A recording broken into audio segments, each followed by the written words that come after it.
સુરતમાં ફૂડ ટેસ્ટિંગની આડમાં 3 યુવક ડ્રગ્સ બનાવતા હોવાનું સામે આવ્યું છે। સ્પેશિયલ ઓપરેશન ગ્રુપે 20 લાખના મુદ્દામાલ સાથે ઝડપ્યા। સમગ્ર કૌભાંડનો પર્દાફાશ કર્યો। તપાસ કરતા લંડન કનેક્શન ખુલતા પોલીસ પણ ચોંકી ઉઠી।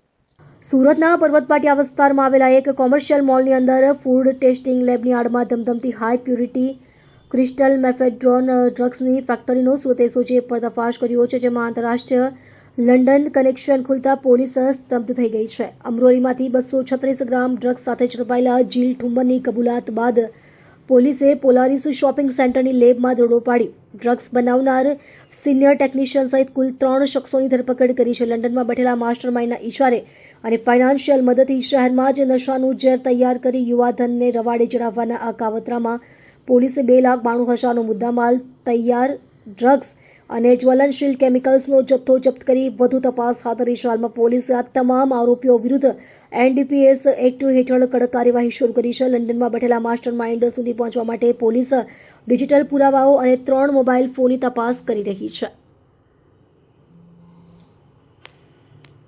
લેબ ઝડપાઈ ગઈ, શું કાર્યવાહી? એમડી બનાવવાની જે લેબ ઝડપાઈ છે એના અંદર 1 તારીખે અમે કેસ કરેલો અમરેલીમાં 232 ગ્રામ એમડીનો। એમાં જે આરોપી પકડાયેલા જે તે વખતે 2 આરોપી જે છે નાસ્તા પડતા હતા, એમાં કુશાલ રાણપરિયા અને ભરત લાઠિયા બંનેને ગઈકાલે ઝડપી પાડવામાં અને એમની પૂછપરછ દરમિયાનમાં ખબર પડી કે બ્રિજેશ ગુજરાલ ભાલોડિયા જે છે એ આ ડ્રગ જે છે બનાવતો હતો, કારણ કે પોતે એથર કંપનીમાં સિનિયર કેમિસ્ટ તરીકે કામ કરે છે, પોતે કે MSc કેમિસ્ટ્રી કરેલું છે અને એને અલગ અલગ જે ડ્રગ્સ કઈ રીતે બને, અલગ અલગ કેમિકલ છે એનું નોલેજ છે। તો એ ત્યાં એક લેબ છે ડિક્રિયા કરીને food and pharma analysis lab, ત્યાં એક કમ્પાર્ટમેન્ટ ભાડે રાખીને આ ડ્રગ્સ જે બનાવતો હતો એને પણ પકડવામાં આવેલો છે। જે લેબની અંદર આ જે કમ્પાર્ટમેન્ટ છે એમાં જેટલા પણ સાધનો છે તમામને જે છે મુદ્દામાલની અંદર લેવામાં આવ્યા છે। જે મુદ્દામાલ છે એની વિગત આ પ્રમાણે છે કે ત્યાંથી છે ફનેલ છે, ફ્લાસ્ક છે, પંપ વેક્યુમ છે, ડિજિટલ વોચ છે, વજન કાંટો વગેરે મુદ્દામાલ જે છે જપ્ત કરવામાં આવે છે। જે અલગ અલગ કેમિકલ જે ત્યાંથી મળ્યા છે, કેમિકલના જે નામ આ રીતના છે કે ટોલ્યુન્સ કેમિકલ, પ્રોપિનોલ ક્લોરાઇડ, AlCl અને મિથાઇલ એમાઇન એવા અલગ અલગ કેમિકલ ત્યાંથી મળી આવે છે। વિદેશમાં બેઠેલો વ્યક્તિ કોણ છે?